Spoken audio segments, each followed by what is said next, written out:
Hi guys, this is CK at CK Education again, and today I have yet another story to share with you, and this time it's a student named Shane.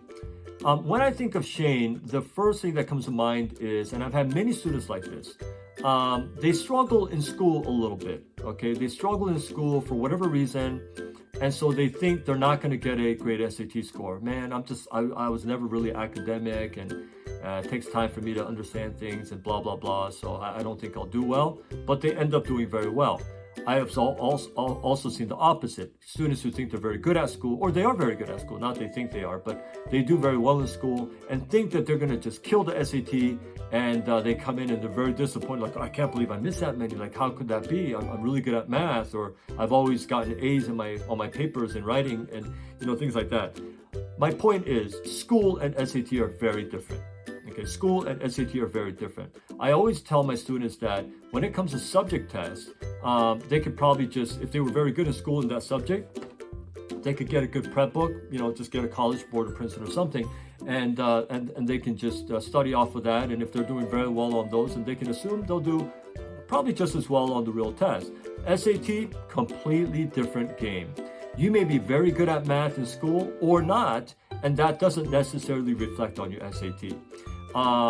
So SAT is a different game. I often tell students that it's sort of like, if you're really, really good at basketball, and you can dribble, your cardio is great, your stamina is great, you know how to pass, you're good at shooting free throws, and your jump shot is really good, and you're just a great player.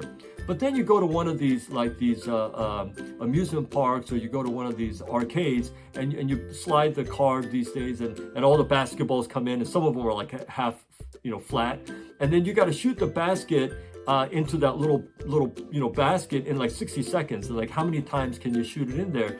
Now, just because you're really good at basketball doesn't mean that you'll be good at that game. That's a whole different kind of game, right? You're just standing there shooting the ball that's 4 feet away, and the basket's not even 10 feet high, and it's a whole different game. You don't even have to be in great shape to play that game or be good at that.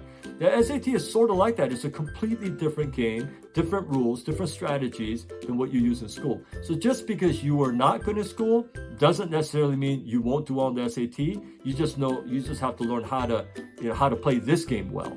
And that's what I do. I teach you how to play this game well. Now, so Shane comes in. He's not doing very well. He starts out at, it wasn't terrible, but he started out at 620 in math, and then 570 in reading and writing, for a total starting score of 1190. It wasn't, like I said, it wasn't absolutely terrible, okay? But it took a little while. After 53 classes, 80 hours, his math score, you know what he got in his math score? This guy comes in, he's not doing very well in school, and he gets a 780 in math. So I was so proud of him. He went from a 620 to 780. That's a 160-point increase. In reading and writing, he started at 570. He ended up at 670. That's a 100-point increase there. So he got a total score in the end on a real test, 1450, which was fantastic. He never, ever expected to get a score like that. He went from 1190 to 1450, which was a 260-point increase overall.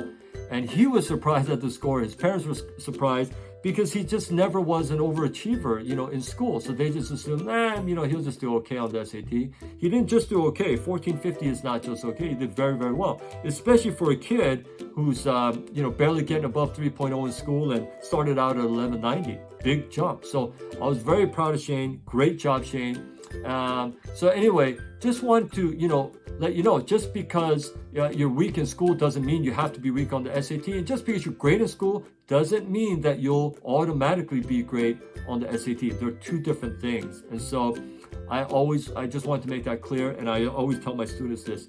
So anyway, I want to share that story, and I hope you found it helpful.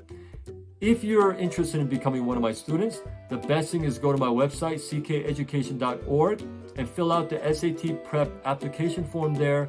And in the form, there's a comment section on the bottom. Please write in there why you think you would be a great fit as one of my students.